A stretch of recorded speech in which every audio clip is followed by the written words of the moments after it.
Greetings, boils and ghouls. I'm your host, Dr. Wolfula, and welcome to another entry of Crypt Tuesdays, where I provide retrospectives and reviews of HBO's classic Tales from the Crypt episodes and the comics that inspired them. Your eyes do not deceive you. This video is covering Season 1, Episode 3 of Tales from the Crypt. Why did I skip Episode 2? Simple. It's a Christmas episode. I'd rather save that for December. The subject of today's Crypt Tuesday is Dig That Cat, He's Real Gone, which is based on a comic story of the same name from The Haunt of Fear, number 21, published in September 1953, written and drawn by Jack Davis. Now, despite the old witch being the official host of Haunt of Fear, the Crypt Keeper actually hosted this comic as a guest. Dig This Cat, He's Real Gone tells the story of Ulrich the Undying, which sounds like an NPC you'd meet in Skyrim. Ulrich was a smelly, belligerent hobo until Dr. Manfred entered his life, and Ulrich became a belligerent,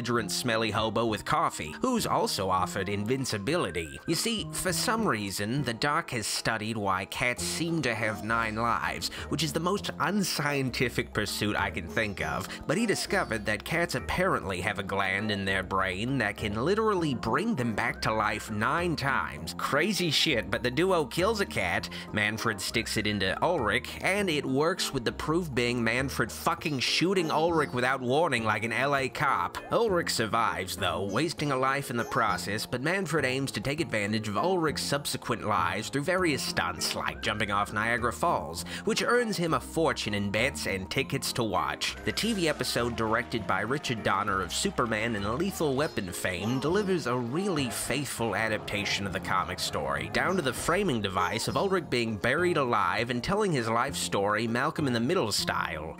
I remember the day it all began.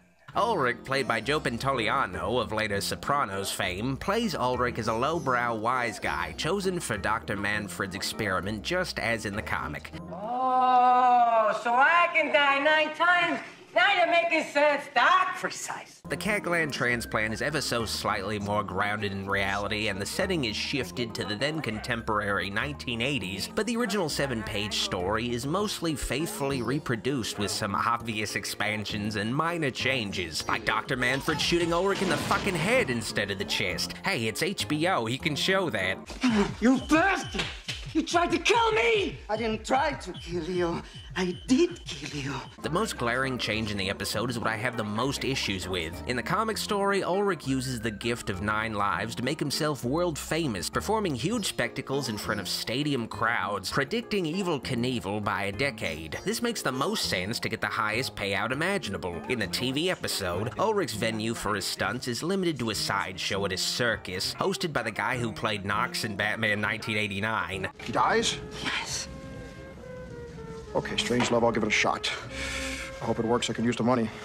My freaks need a new shoe. Obviously, there were budget limitations, so all of Ulrich's astounding, death-defying performances feel wasted on a crowd of like a dozen people. It's strange because Ulrich's gift is so limited, and it's implied that he's making hundreds of thousands of dollars performing stunts at this circus in front of a handful of people.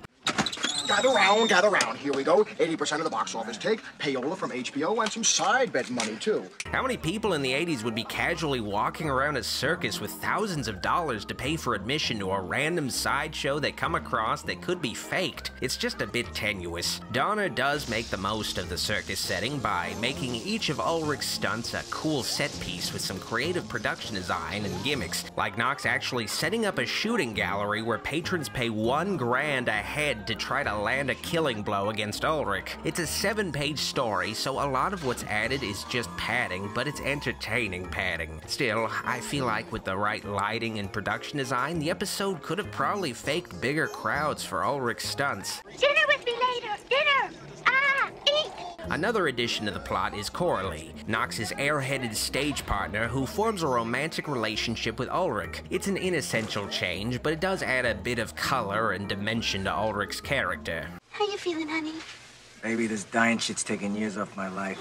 Exactly as in the original comic, Ulrich becomes greedy and realizes that he can take all of his winnings if he kills Dr. Manfred. So he arranges a car crash for himself in the dock, wasting a life in the process.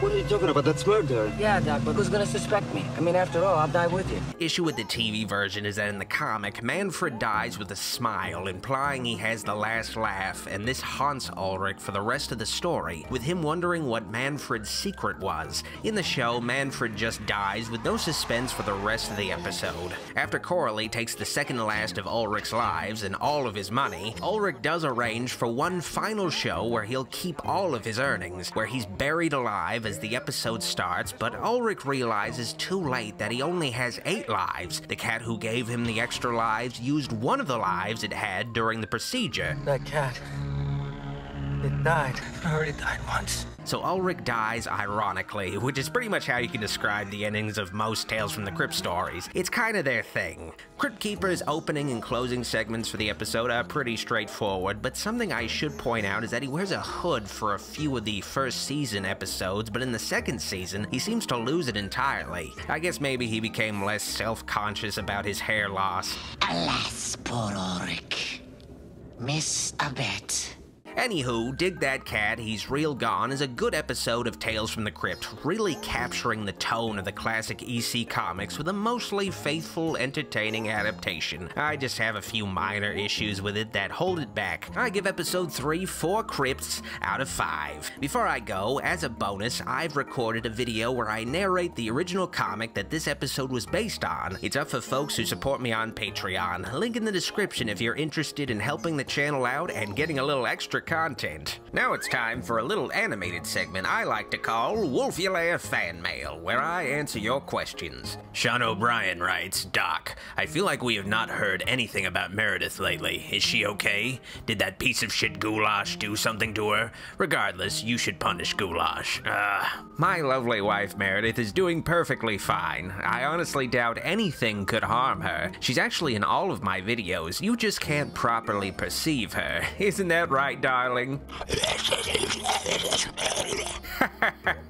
Yeah. If you'd like your question answered in a future vid, email your query to drwolfulafanmail@gmail.com. If you liked this video, like it, and if you loved it, journey further into the Wolfula by clicking the subscribe and bell buttons to find out when all of my latest videos and streams go live. This video was brought to you by my kind supporters on Patreon, whose names are scrolling by. Support the channel today on Patreon and get access to bonus movie and TV commentaries, audiobooks, comic readings, film live streams, and credits at the end of videos. Finally, I'd like to give a very special thanks to my true Wolfulite supporters on Patreon and my YouTube channel memberships for their pledges. Their support is greatly appreciated and helps the channel and my dark influence continue to grow. Thank you all once more from the bottom of my evil heart for your help. Alrighty, Dr. Wolfula signing out. See you all next time at the Wolfula.